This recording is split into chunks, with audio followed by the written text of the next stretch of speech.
Okay, good afternoon. Welcome to the State Department. I have one thing at the top before turning it over to all of you.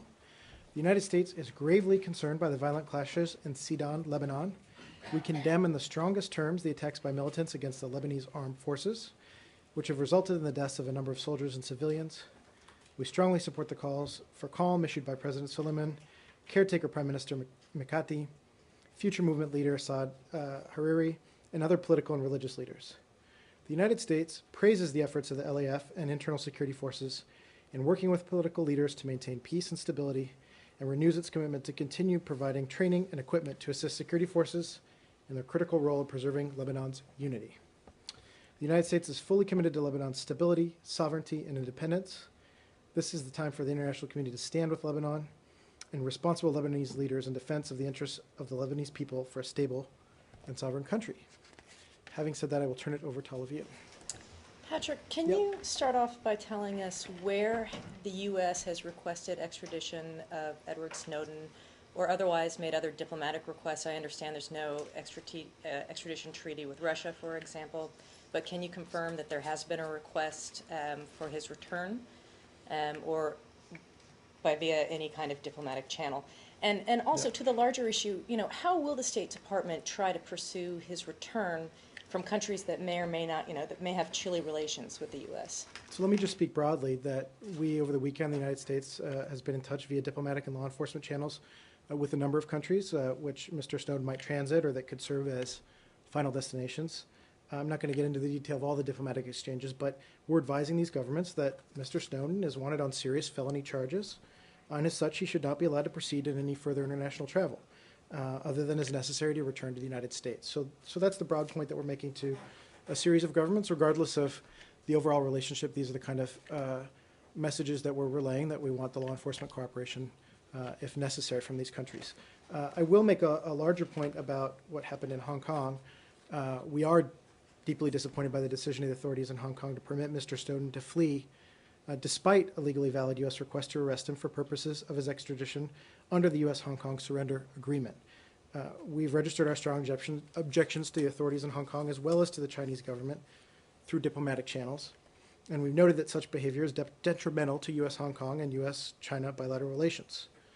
Having said that, we now know that understand that he's in Russian territory, and so given our intensified cooperation working with Russia on law enforcement matters, including returning numerous high-level criminals back to Russia at the request of the Russian government, we hope that the Russian government will look at all available options to return Mr. Snowden back to the U.S. to face justice for the crimes with which he is charged. So can you tell us which countries are the destinations that you mentioned? I mean, again, I'm not sure I'm going to list out one by one, but there have been some countries in Latin America, for instance, that were potential destinations, and we've been in touch with the governments of those countries. And I'm not sure I understood what you were saying about some of the chats with Russians. Were you saying that there might be some kind of exchange agreement set up? We have been in direct touch with the Russians, Deputy Secretary Burns at his level, certainly our ambassador and other officials at the embassy. I think the Department of Justice has been in touch at a very high level. I encourage you to ask them for details of their readouts in the law enforcement channels, but diplomatically we've been in touch at a high level and making that point that we'd like him returned to the United States.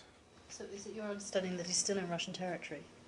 I don't have any information to indicate otherwise at this point. Because I believe that Julian Assange was on a call this morning saying that he's left, and he's left with a refugee document that was given to him by Ecuador. I mean, we'd heard that from WikiLeaks. I don't know if he was referring to the initial travels from Hong Kong to Russia or otherwise, but I don't have any information to verify that he's left Russian territory. Is this, assuming he does leave Russia and goes to another third country, and we know he's already left Chinese territory, how damaging is this to your relationship with those two countries? Well, again, I can't speculate on the Russian aspect because we're still in discussion with them, but certainly with the Chinese relationship, it does have a negative impact. We were very clear about our interest in this individual, and we've emphasized the importance of building mutual trust, and this has dealt a serious setback. If we can't count on them to honor a legal extradition treaty, then there's a significant problem. So this is something we're raising very directly with the Chinese. In terms of the Russians, we're continuing to be in dialogue with them about the situation. And what actual consequences are there then for China? Again, I'm not going to speculate on consequences at this point, but you've seen through the broad arc of our improving relations with China that we've worked through norms-based and rule of law and other norms of cooperation and international standards. And when they don't comply with international standards in this manner, it certainly has a negative impact. Can we step back for a second when you say Sure. that this was a legal U.S. request and the Hong Kong authorities have said that there were problems with the request and thus they weren't able to prevent Snowden from leaving the country? Can you describe the discrepancies? Well, look, for us, we're just not buying that this was a technical decision by a Hong Kong immigration official. This was a deliberate choice by the government to release a fugitive despite a valid arrest warrant. And that decision, as I said, unquestionably has a negative impact on the U.S.-China relationship.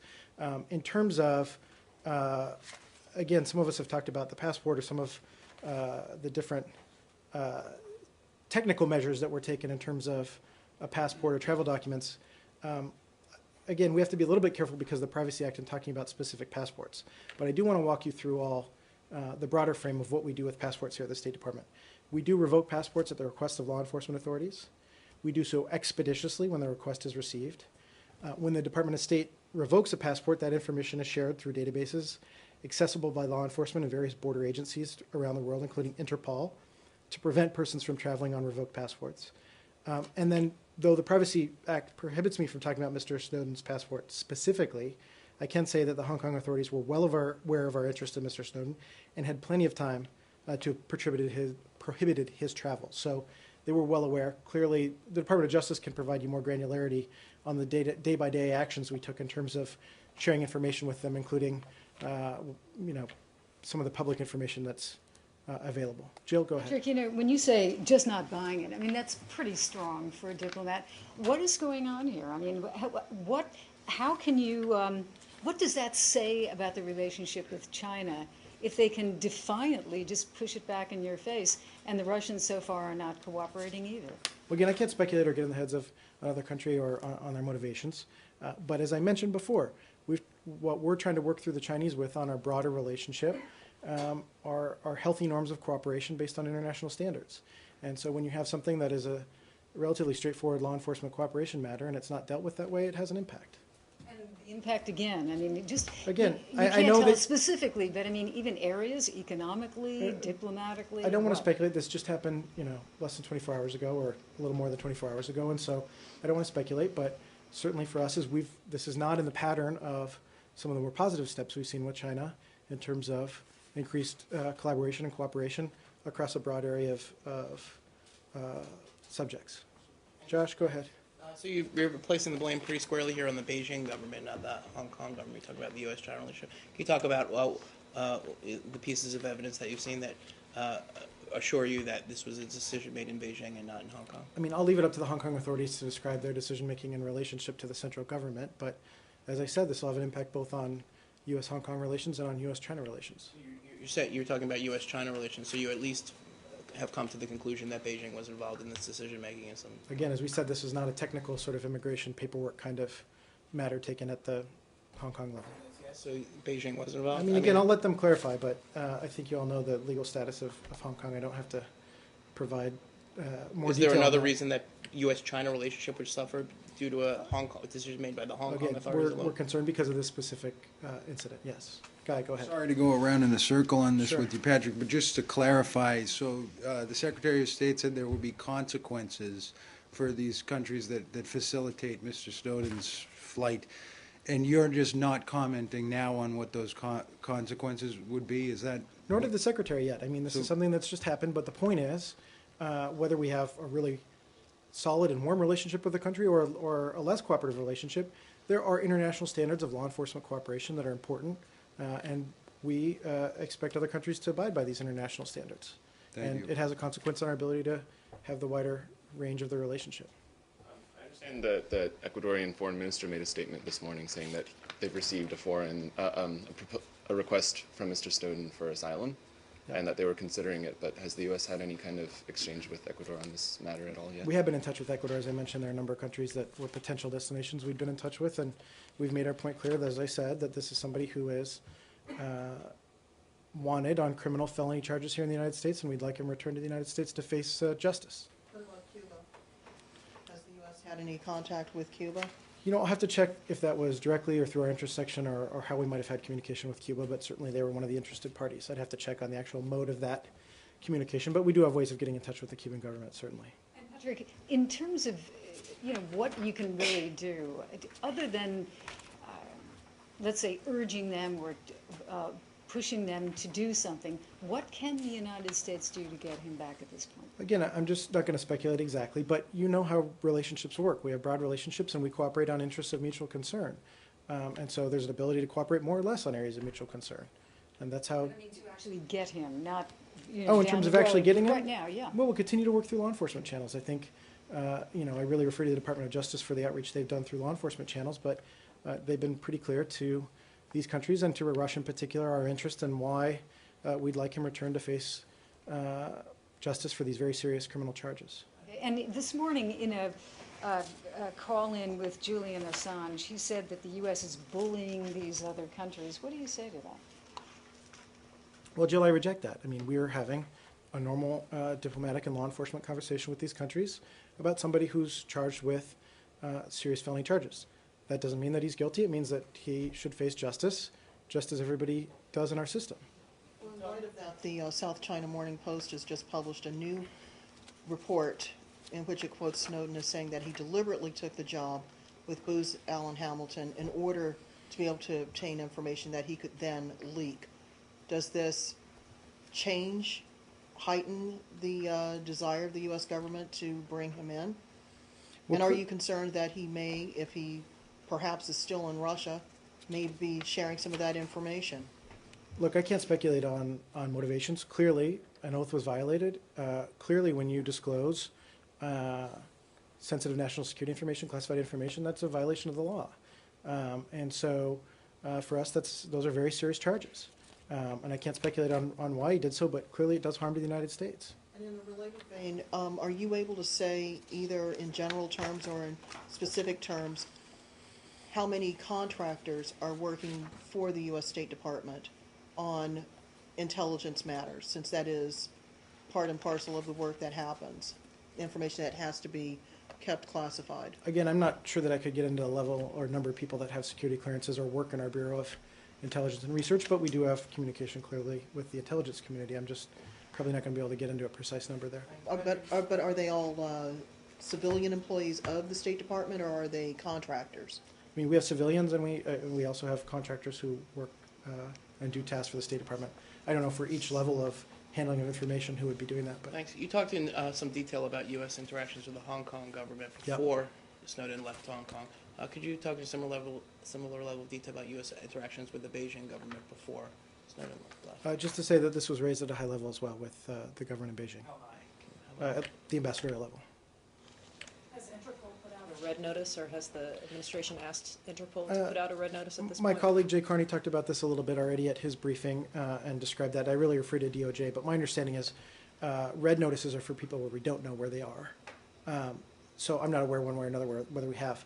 The type of passport information, once there's a revocation, would generally be available in Interpol's databases. So those are sort of, there's been a little bit of confusion. And I just want to be very clear here. There was some media reporting that somehow the State Department had dropped the ball or we didn't proceed as we needed to on this case. And I just want to outright reject that, that we have very much done our duty and done what's necessary in expediting any processes that we have an involvement on. And certainly in terms of our diplomatic communication and the channel that we provide to some of these governments has been very active.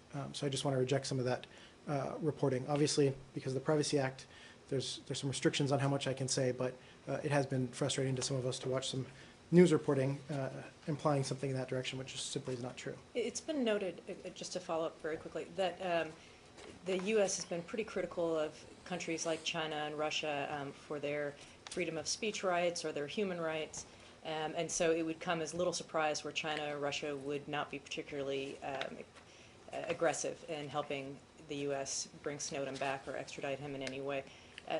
Can you say anything more about what kind of efforts will be taken to step up beyond what would usually be done in light of that kind of diplomatic relationship? I mean, just to say there is a certain irony here, of course, that somebody who says that he's about freedom of the internet and freedom of information, of course, would seek out some of these countries. In particular, you don't see him standing up for the free flow of information in some of these countries that don't always have that. But again, as I said, I'm not going to speculate on future consequences, but in our communication with these governments, what we've made clear is that we want to do this through our law enforcement cooperation. They have criminals at times that they're looking for. We have criminals at times that we're seeking to face justice here. Patrick, can I go to the question? Let's go, Joe. Go ahead. Lara just raised a question about freedom of information. I mean, there are some people who are the supporters of Snowden would say that he's doing precisely what you would want people in Russia and China to do, which is blowing the whistle on excessive state snooping and spying on its own citizens. Secretary Kerry described Edward Snowden on the weekend as a traitor to his country. That seems pretty strong language. Well, it is, and it is for a reason, because we're talking about very different things here.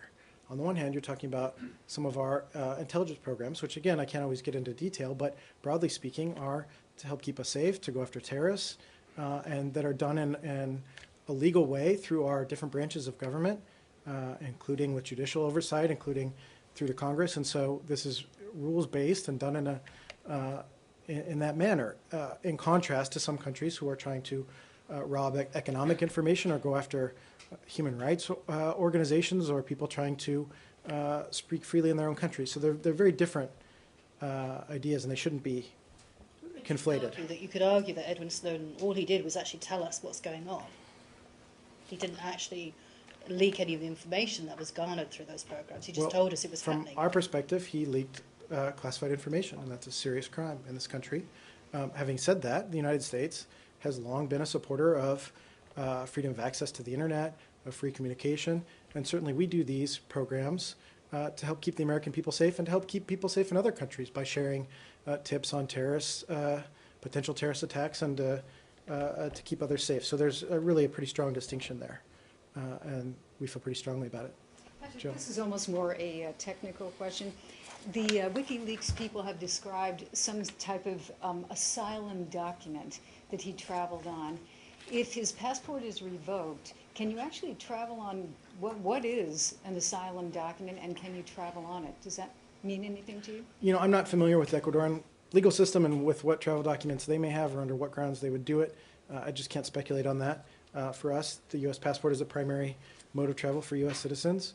When somebody is convicted or is charged with serious criminal felony charges, we revoke the passport so that it's only valid to return to the United States to face justice. But I just can't speculate on what other travel documents may be issued by another country. Well, I was thinking, let's say that somebody came to the United States requesting asylum and their passport had been taken. Is there anything that the United States would give to that person that would bridge the gap if they don't have a passport? Well, that's kind of a hypothetical about I a know, broad but scenario. I'm just trying to figure out I'd how really refer to it all DHS. There are a number of different ways to enter the United States. Generally, it's through passports, but we have various forms of humanitarian parole and other things that work through the system. But I just don't want to speculate or make comparisons because it's a little bit oranges and apples, or apples and oranges, as you were.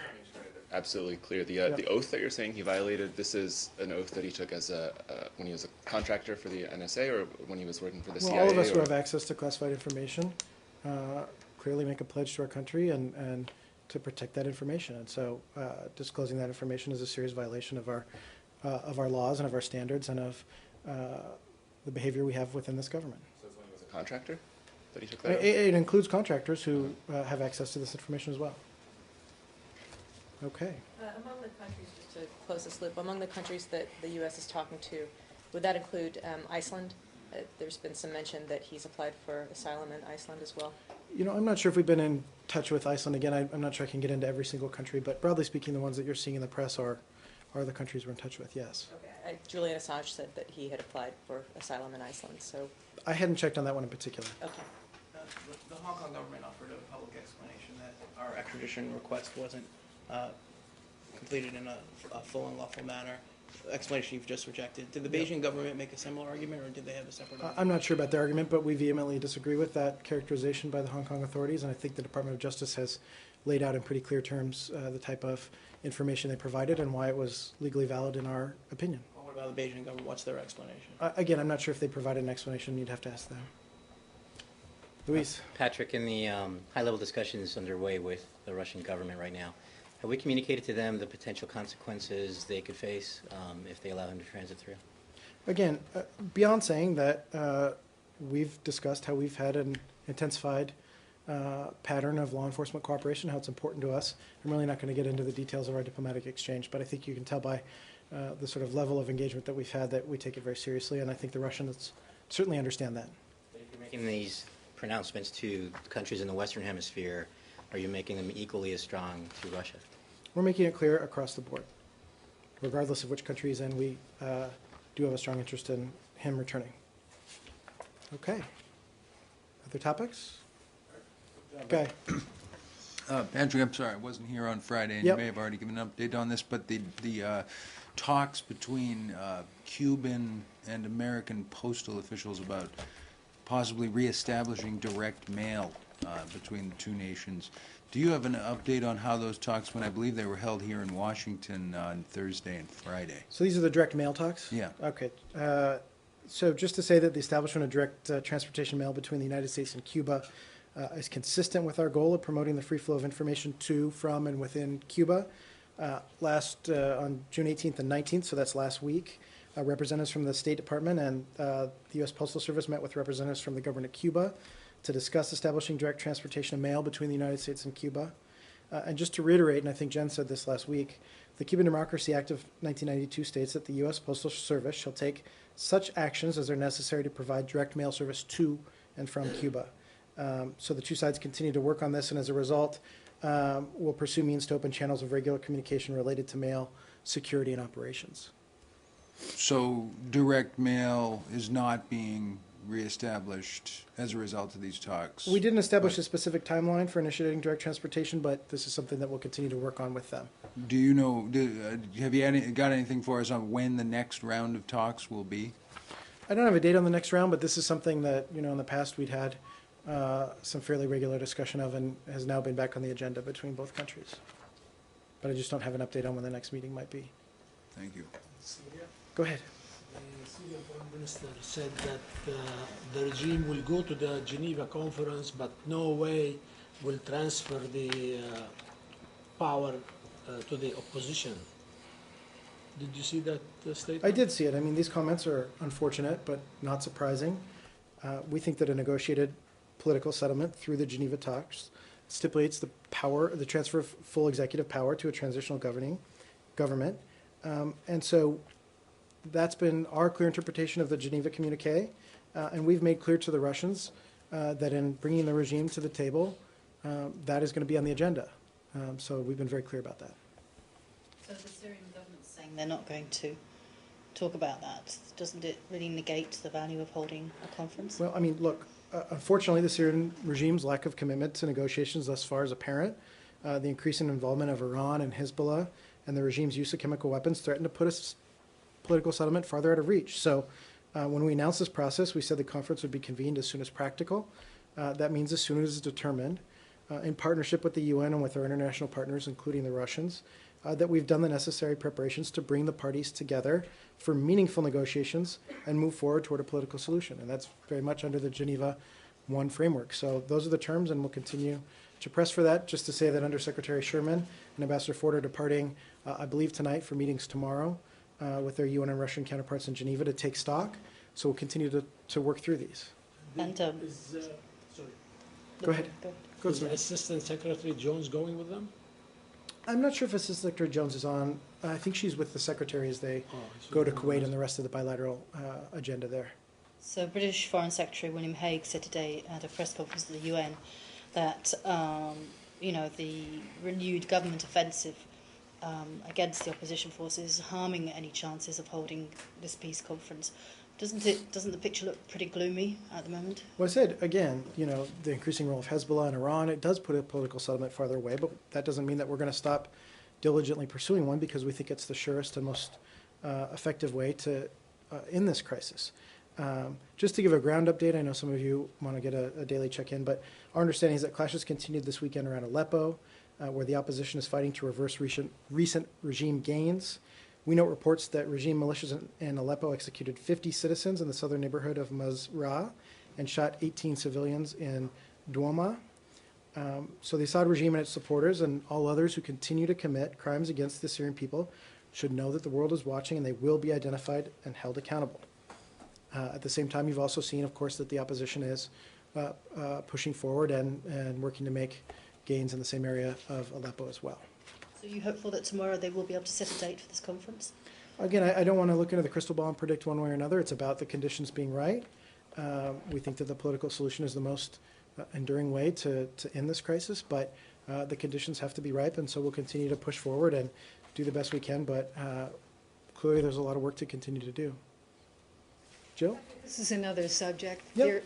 There is a story about a businessman from Florida who apparently is being held at his own plant in Beijing, practically a prisoner. Yep. We've been in touch with the consular folks here, Yep. and they've been helpful, but do you have something that you can say from the podium about Well, that? we are aware of a U.S. citizen involved in a commercial dispute in Beijing.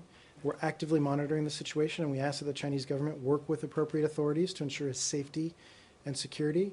And we're in contact with the U.S. citizen and providing appropriate consular assistance, but we don't have because of privacy reasons, we can't say more, fortunately. Okay, thanks. Tolga, go ahead. Oh, no, go ahead, Joe. I wanted to change subject. Sure, I wanted to ask about Special Representative Dobbins, sure. who's in Kabul today He is. and has been meeting with the Afghan authorities in He has Kabul. been. He's held a press conference, but I didn't actually see out of that whether he was asked or indeed said whether he's been able to set a date yet for the talks with the Taliban.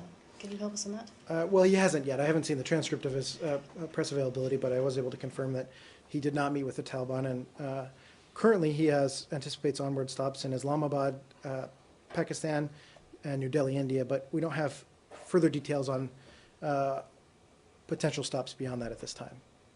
So the idea is to hold the talks in Doha then? Right, that's where they would be. We still haven't set them, but as we said, this is something we are clear about how difficult this could be, but it's something that we're open to, and we hope that the Taliban will be prepared to do their part as well. What's the main obstacle at the moment to setting a date? I don't have anything particular one way or another to read out. I mean, this is something that, there were, that in the opening of the office in the early hours, there were some terms that weren't agreed to. Thanks to the efforts of the Qataris and others, there may still be an opportunity to move forward. So we need to see if we can get it back on track. We don't know whether that's possible or not. Oh, really? So it might not happen at all now? It might not. I mean, the Secretary said that over the weekend as well. We don't know one way or another. There were some hopeful signs, a couple steps forward in terms of opening the office. Clearly, some issues that some of the agreement that wasn't adhered to, but we want to see if we can get it back on track, but we'll be clear-eyed and continue to see what can happen. What's the stumbling block? What's the problem with getting them back on track now? Again, I don't have any particular terms or conditions or other problems. We've said that if a meeting's possible, there'll be one, but I just don't have one to announce yet. Is it the Taliban are actually not now acquiescing to a date for talks? I mean, again, we're ready to meet. So to take a step back, though, remember, for us, the goal is to get Afghans talking to Afghans. We said that we were open to meeting with the Taliban because we have issues to raise with them directly. But the principal goal is to get Afghans talking to Afghans. And so I think part of Ambassador Dobbins' trip was obviously working with the Afghans. And I think they've had some statements as well with the Afghanis over the weekend where they made clear they are open to potentially having this way forward in political dialogue. So is the idea now to meet in a three-way situation then with the US, Taliban, and Afghans? Well, we said we're willing to be there if they want us to be there, but we have to see what happens. The goal is to get the two sides talking together. But this time last week it was going to be the US and Taliban who were going to meet. Then we all know what happened with the office. Right, and Now, so we're still open to having that meeting, which hasn't happened. Separately and apart from that, we think it's important to get the Afghans talking to the Afghans directly. If the High Peace Council and the government of Afghanistan wants us to play a part in that, we're willing to play a part in that, but if not, they can have the talks directly amongst themselves. So are you willing to step back now to allow the Afghan talks to happen first, which was one of the requests from Karzai? Of They course. certainly could happen first if that's able to happen. It's not clear whether that will transpire or not. Okay? Tolga. Yeah, I had a quick question regarding Sure. the European Union-Turkey relations. I mean, Sure. as a U.S. government was always a supporter of this process, but Yeah. some EU members are reluctant to open new chapters in this process with Turkey. Do you have a comment on I mean, I have no change in position in terms of our support for Turkey's European Union aspirations. That's something that we've long been supporters of and will continue to be supporters of. I'd really have to refer to other EU members for their position on that. But we do continue to follow events in Turkey closely. But separate and apart from that, we've been clear that we support Turkey's EU aspirations. Go ahead. Do you have any updates on planning a trilateral with South Korea and Japan for the ASEAN conference? I don't have an update on scheduling. You know that we met at the trilateral at the special representative level here in Washington. It's a potential meeting that could happen on this trip, but I don't have a confirmation one way or another. Sarah? Also on the conference, the North Korean foreign minister is going to go. Does the secretary have any plans to meet with him, or would he be open to that? Not that I'm aware of. I mean, I think that'd be fairly unusual. I'm not aware that that's on the agenda. Go ahead. Lebanon. Yep. You said at the top you were concerned with the situation. Is it a security concern, or are you more concerned about it being part of something along the Sunni-Shia divide in the Middle East, or? All the above. We're concerned about the security situation. We're concerned about the spillover. We're concerned about the deep sectarian overtones. So all of those concern us, and that's why we'll continue to express our support for the Lebanese armed forces, for Lebanese institutions, and we don't want this to see this spill over further. But clearly, we've been saying for many months that that's one of the side effects or results of the Syrian conflict is the destabilizing effect on its neighbors, and we're deeply concerned about that. Go ahead. You said Ambassador Dobbins is traveling to Islamabad. He will on his next stop, yes. Right. And in what ways will he be seeking Islamabad's cooperation towards initiation of reconciliation talks with the Taliban? Well, we've been appreciative of Pakistan's interest in and support of reconciliation. We'll continue to discuss that, and I imagine he'll have a chance to have some wider discussions with his Pakistani counterparts and colleagues as well. And he'll be discussing economic and trade cooperation as well? I'll have to double check and see. I'm not sure how many meetings he's having and the scope of them. Let me get back to you on that. And also, over the weekend, there was a terrible incident in Pakistan where the international mountaineers were killed by some people, and Pakistan. And this is for the first time that this thing has happened to the tourists in the north. Yeah, the embassy spoke to this over the weekend, but let me just say it again clearly. The United States government strongly condemns the terrorist attack on tourists in the northern areas of Pakistan, in which 9 innocent tourists and a Pakistani guide were murdered on June 23rd. Our condolences go out to the loved ones affected by this senseless violence. And we can confirm that there was an American citizen killed in the terrorist attack. So we continue to express our condolences, and the FBI is working with Pakistani authorities to gather more information regarding this incident. Okay. Anything else? All right. Thank you all.